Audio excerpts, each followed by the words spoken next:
ombudsman, mga kabsat. Pakinggan natin si Attorney Contreras. Professor Contreras, mga kabsat. Wait lang. Punta na sa attorney. Yung mga garapata dyan, huwag kalimutan mag-like, ha? Like and subscribe kayo na may silbi kayo, ha? Huwag puro kayo panatiko, no? Nagpapakabobo kayo sa kanyo, sa amo nyo. Putugis. Antonio Contreras. Ayan. Natin dito. May sinasabi si Professor Antonio Contreras, mabsat. Appointed ombudsman. Ilang minutes to? Saglit lang to. Or dito. Antonio Contreras. Ito ba siya? Parang iba itsura niya dito, Okay, 5 hours ago. Usapang pagkaka-appoint kay Ombudsman Remulla. Sige, palakasin natin. Pasok. Pagkakatalaga kay Boying Remulla na dating Department of Justice Secretary. Ngayon siya na ngayon ang Ombudsman.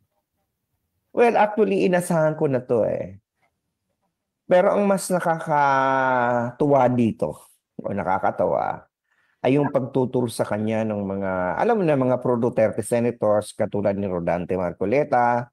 At siyempre, ang laging nalilito at hindi makaintindi na Senator Amy. Alam niyo, ito si Senator Amy, lagi na lang yung linya niya, nalilito nga ako, di ko maintindihan Parang sabi ko, senador ka, dapat alam mo yun, di ba? Parang alam ko, nagpapakyut lang siya, linya lang niya yun. Alam mo to si Senator Amy, dati believer ako dito dati na, gusto ko siya dati. Pero ngayon hindi na, kasi hindi ko nagusto yung mga pinagagawa niya. Si Ombudsman Remulla, very strategic, very tactical yung pagkakatalaga sa kanya. Kasi sa tingin ko, siya ay magsisilbing firewall ng administrasyong ito. Ano ibig sabihin ng firewall? Siya yung maniniguro na ang administrasyon ni Pangulong Marcos ay protektado mula sa mga nanggugulo.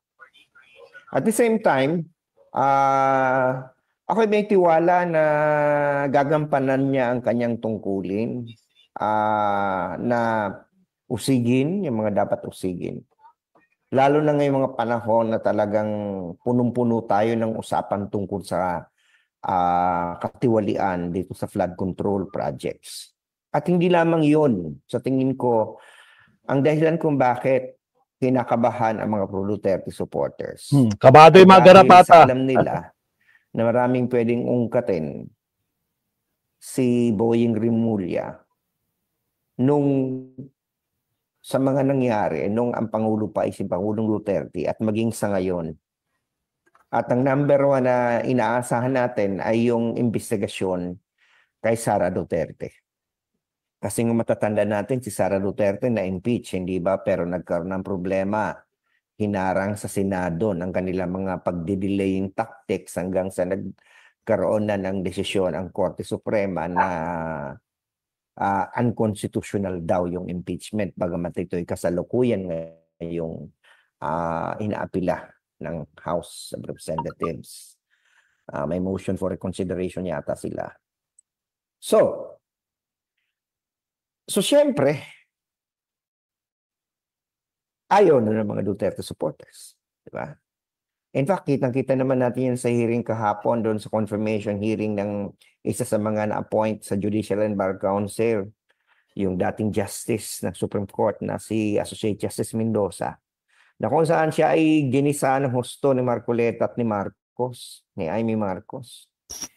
Walang kahihiyan to dalawang ito Talagang ginamit yung pulpito nila para talagang sabihin bakit nyo isinama si Ombudsman Remulla samantala may oposisyon. Natuwa nga ako doon sa sagot ni Mendoza tinanggap naman namin yung oposisyon. Kaya lang ang nangyari kayo ay mahina lang. Mahina yung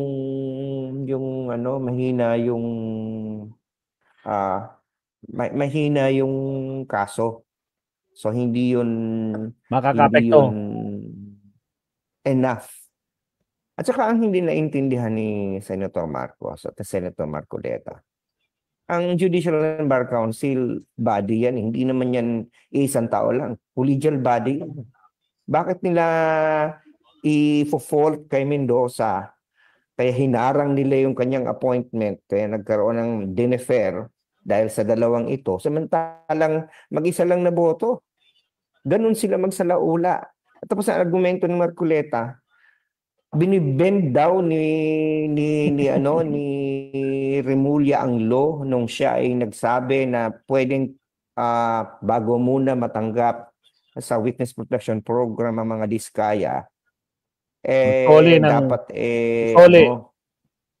isauli muna nila yung kanilang mga ninakaw. mga share doon sa pangungupit sa kaban ng bayan. Ayaw ni Marcoleta noon, hindi daw legal yon. So binibend daw ni Remulla yung Dapat.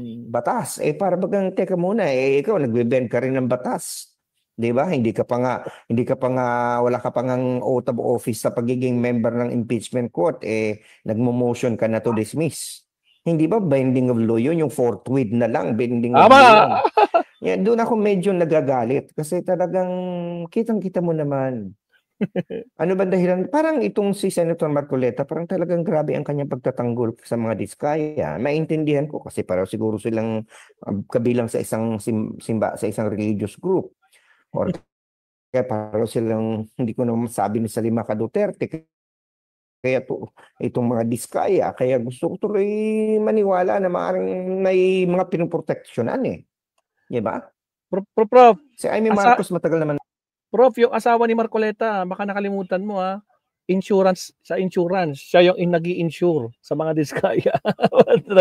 Nating alam, naggalit yan sa Remulla Nang galit niya sa Remulla, di ko alam kasi ang alam ko magkakaibigan man tong mga to noon kasi puro man yan si Remulla, anak ito ni Juanito Remulla na Marcos ala So magkakaibigan sila sa nung kabataan nila, pero ngayon bakit kaya ganun si Amy hanggang to defend the interests of the Dutertes? Nagsasabi siya na itong si Remulla daw ay pipigilan na maging presidente si Sara Duterte sa 2028. Pero kung binabasa lang sana ng Senator Amy ang kanyang batas, alam niya na bangat pwede magsimula mag-imbestiga si Ombudsman Remulla kay Vice President Duterte at malamang gawin niya yon. Kasi may kapangyarihan siyang magpa-imbestiga. May kapangyarihan siyang magpabukas ng mga SALN at mga bank deposits, 'di ba? Trabaho ng ombudsman 'yan at covered niyan ang opisina ng Vice President. Pero hindi niya pwedeng disiplinahin si Sara Duterte na katulad ng pagpapasuspindi niya ng iba pang mga public officials. Kasi impeachable officer si Sara Duterte, nasa batas siya na nag-create ng ombudsman. Section 21 yata yan kung tama pagkakaalaala ko, na pwedeng magsimula ng investigasyon. Pero hindi pwedeng disiplinahin ni Remulla ang Vice President. Ibig sabihin, hindi niya pwedeng ipasuspindi, preventive suspension. Hindi pwede yon. Kasi impeachable official ang Vice President. At bagamat pwede magsampa ng kaso ang ombudsman, dahil impeachable official si Sara Duterte, ay pag bumaba na siya sa pwesto, saka siya pwedeng magsimula ang kaso. Para katulad nung kay Jojo Binay, di ba? Vice President, sinampa ng kaso, hinintay mo nang bumaba sa pwesto bago sinampahan ng kaso sa korte. Kasi ang pwede na impeachable official ng Vice President. Bagamat ang pwedeng gawin ni Remulla, pwede siyang mag-imbestiga at pwedeng i-endorso na ma-impeach si Sara Duterte. So isa siguro, of course, pwede niyang gawin yun. Yun siguro kinakatakot ni Amy Marcos. Lalabas ng yung mga ebidensya, mabubunyag yung paano ginamit yung confidential funds. Kasi iimbestigahan yun. Pwedeng imbestigahan ng ombudsman. Now, as to whether this can prevent Sara Duterte from not being able to run in 2028, my answer is no. Kasi Pag 2028 siya tatakbo sa pagka-presidente, hindi pa naman siya baby Teo ng pagka-vice hanggang sa katapusan ng termino niya. Habang tumatakbo siya, hindi siya pwedeng kasuhan dahil sa impeachable official. O, anong problema na hindi siya makakatakbo? Ngayon, kung ang takot nila may impeach, siyam na sila dyan, di ba? Siyam silang pro-Duterte supporter sa minority. Di ba? Siyam sila sa minorya. Kaya nilang pigilan ang... Kaso, Professor, si Bato, si Bongo, 2026, malay natin, baka nakakulong na sa ICC. Malay natin, si Cheese, si Jinggoy, si Joel, nakakulong na din. Malay natin, who knows? So, from 9 minus 5, 4 na lang sila. Cayetano, Marcoleta, sino ba ba? Cayetano, Marcoleta, sino pa yung dalawa? Cayetano, Marcoleta, sino pa yung dalawang yun na iwan? Kasi 4 na lang silang maiiwan by next year. Patay tayo dyan. in impeachment kasi all it takes is 8 votes to prevent. All it takes is 9 votes. Kasi talaga siyam na boto sila na pwede lang hindi ituloy ang isang impeachment proceeding or kaya i-dismiss nila yung impeachment. So ano tong sinasabi nila parang sabi ko nga, ewan ko lito ba sa IME na hindi niya maintindihan ang batas. Nag-take naman siya ng law sa UP, hindi ba? Although hindi siya naging abogada. So yun yung si Lapid. Ako nalilito. Lapid ba? Ako yung nalilito. Really? Ako yung, although Hindi kasama si Lapid. Hindi ako naintindihan kung bakit siya ganyan. Ang tinatanong lang natin, ano bang ginawa ng mga Duterte sa kanya na ganyan ang ka-loyalty niya na kahit kapatid niyang sarili ay pwede niyang talikuran na parang Senate minority. Natataong ako dun sa sinabi niya, si Boying ba talaga? Sigurado ka ba? Okay ka pa ba? Bonggit? Na parang ako nga pinost ko. Dapat tinatanong Robin natin Padilla. si Senator Amy. Okay ka pa ba, Senator Amy? Na ngayon ay si Boying na ang ombudsman. Ang maiiwan na lang doon kapag nawala, kunwari nawala si Bongo, nawala si Bato. So, ang maiiwan na lang doon, nawala si Bongo, Bato, tapos si Jinggoy, si Villanueva, at saka sino pa? 4, saka si Cheese. 5 sila, di ba? Yung 3 may kaso, yung 2 may kaso sa ibang bansa. So 5. Ang 4 na maiiwan, Amy Marcos, Robin Padilla, Cayetano, tsaka Marcoleta. Ayun. 4 na lang sila. Ayun lang. Diba? So, hindi ko, dapat nating tingnan saan ang gagaling yung sinasabi niyang pipigilan ni Remulla ang pagtakbo ni Sara Duterte. Samantalang hindi naman ito pwedeng sampahan ng kaso sa korte before. Ikaw, grabe ka, Kabsat Jenny Ramos, napaka-harsh mo kay Robin Hood, Wag ganyan, nasasaktan din siya. Kasi pag sinunog yan, Duterte pa din. Tragis. She steps down when her term expires. Diba? Dahil sa impeachable official, pwede lang siyang ipa-impeach. Ano yung takot? Siyam sila dyan sa minorya. Na magiging 4. So baka naman totoo hindi niya naintindihan. Kaya sinasabi niya yan. Diba? Anyway, abangan natin itong pagiging ombudsman na Remulla. Masaya to. Kasi masaya talaga. Ang kinakatakot nga siguro naman, kahit hindi naman niya pwedeng masaya talaga lahat, karamihan, nagdidiwang masaya, di ba? Press 1 sa mga masaya na ombudsman si Remulla. Press 2 sa mga nagdudusang garapata. Mote kayo. Tuloy. Ipakasuhan si Sara Duterte. Makaka-create pa rin siya ng sakit ng ulo. At yung iba, pwede niyang pakasuhan. Diba? Hindi pwedeng pakasuhan yung mga mayor. Oy, Michael Pangan, nandiyan ka pala. Mayor, diba? Pwede yung pakasuhan. Shout out, Michael Pangan. Yung mga opisyal na pwedeng nasa iba't ibang ahensya ng gobyerno, pwedeng pakasuhan. Pero pagdating sa mga Duterte, ang magagawa ni Remulla ay maibunyag sa atin lahat. Yung matagal na nating alam actually. Pero magkakaroon talaga yun ng ngipin. Kasi kaya niyang magpabukas ng bank accounts. Tama. Pwedeng, at ang ano doon, naandun na nga sa mismong, di ba? Naandun na nga sa obligasyon niya. ombudsman daw dati. Actually, pakita ko sa inyo guys ano ba ang kapangyarihan ng ombudsman, mga kabsat, na kinakatakutan ng mga garapata? Ito yun, mga kabsat. Sigurado to, kapangyarihan ni... Ito ang kapangyarihan ni Ombudsman Remulla, mga kabsat. Tingnan nyo Ito po ang mga kanya... Ito po ang inaasahan natin na kapangyarihan, mga kabsat. Send ko sa inyo. Teka, save ko lang muna. Save. Powers of the Ombudsman. Ito na po. Okay, share natin Teka lang Prof, sandali lang. Pasilip ko lang anong kapangyarihan ng ombudsman. Ito po mga kakabsat, ang kapangyarihan ni Remulla, mga kakabsat, bilang ombudsman. Ito po. Tingnan nyo to, mga kakabsat. Ito na. Handa na ba kayo, mga garapata? Ang paborito ko dito ay number 5. Parang number lang ang tagal loading. Ba? Grabe naman sa loading to. Dali. Wait. Okay. Ito na. Sigurado na to. Pag ito, di pa nagpakita. Ewan ko na lang. Ito na, mga kabsat. Powers of the Ombudsman. Mga kabsat, nakikita nyo ba sa screen?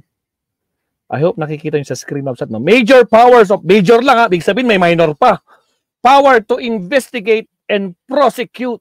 Investigate and prosecute on its own or on complaint by any person, any unlawful acts, omission of any public officer or employee. It has primary jurisdiction over cases cognizable by the Sandigang Bayan. Power to overtake, number 2, power to overtake investigation.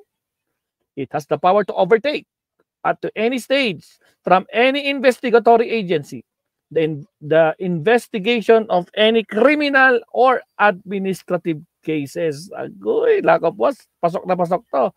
Number 3, disciplinary authority. It has disciplinary authority to impose sanctions on erring government employees ranging from demotion, fines, censure, suspension, or removal from office. Nako po, pag removal from office to, wag, papaiyakin niyo yung mga garapata pag ganyan.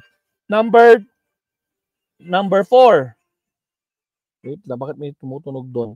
Number 4, contempt power. Nako, magpapa-contempt. It has a contempt power in accordance with the rules of court and under the same procedure and with the same penalties provided therein for anyone who will defy or refuse to comply with its order. Ayan na, mga kakabsat. At ito, pinaka-paborito ni Maestro. Number 5, mga kabsat. The power to access bank accounts. Agoy! Wala lang lusot na, potragis. Ito ang matagal na nating inaabangan, mga kakabsat. Maalala nyo si Digong? Ayaw mag-sign ng waiver, di ba? Ayaw niya mag-sign. Sinabi niya magpapasampal pa si Trillanes. O sige, sampalin ko si Trillanes. Bago ko pirma. O sige, sampalin mo. Ano nangyari? Nanggigil. Pero dito may kapangyarihan si Boyeng Remulla, mabsat, to access the bank accounts. At makikita natin, it has the power to administer oaths, issue subpoenas, and take the testimony in investigations or inquiry, including the power to examine and have access to the bank accounts and records. Wala na. Dito na mabubuking, no? Dito na mabubuking. Lalo na, oy, wala nang pera yung bangko nila. Nakita yung withdrawal. Tayo dyan. Nako po. Kailan pumasok? Ilang mga bank accounts yon? Trillanes, 78 yata yun o 79? Parang 78 bank accounts. Joint account nila ng tatay niya. Wala na. Power against ill-gotten wealth. It has the power to investigate and initiate the proper action for the recovery of ill-gotten wealth amazed from after February 25, 1986 and the prosecution of parties involved therein. O, di ba? So ano nang mangyayari, mga kakabsat? Wala na opinion ni Duca Serapor, shout out. Nako, paano 'yan, Michael Pangan? Jenny Ramos, wala na. Hindi na nila alam gagawin. Kaya tarantang-taranta sila dito sa kapangyarihan ni Boying Rimulya ngayon, mga kabsat. Nako po, lalo yung number 5. Malaking problema nila yung number 5. Kasi may kapangyarihan na si Rimulya para masilip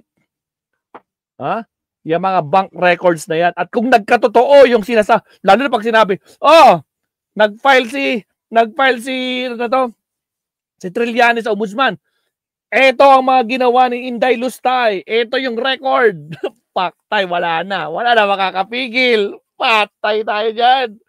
Wala na, game over na. Pag nagsalita dyan si Trillanes, ito yung mga record. Tingnan mo, Boying Rimulya, kung totoo. Wala na. Putragis. O siya, balik tayo kay Professor Contreras. Professor Contreras, pasok. Asan na si Professor? Share screen. Pasok, Professor. Alright, here we go. Mga nakuhang salin at nakuhang mga bank deposits ni Sunny Trillanes, di ba? Yun! Saka yun nga, yung pagbabanta sa buhay ni Presidente, ni First Lady, saka ni Speaker Romualdez. Tumpak! Malinaw naman yun. Malinaw talaga. Kung ano mga mangyayari ngayon na si Ombudsman, meron tayong Ombudsman Rimulya. At tingnan natin kung ano mga gagawin naman itong mga oposisyon na pro Duterte.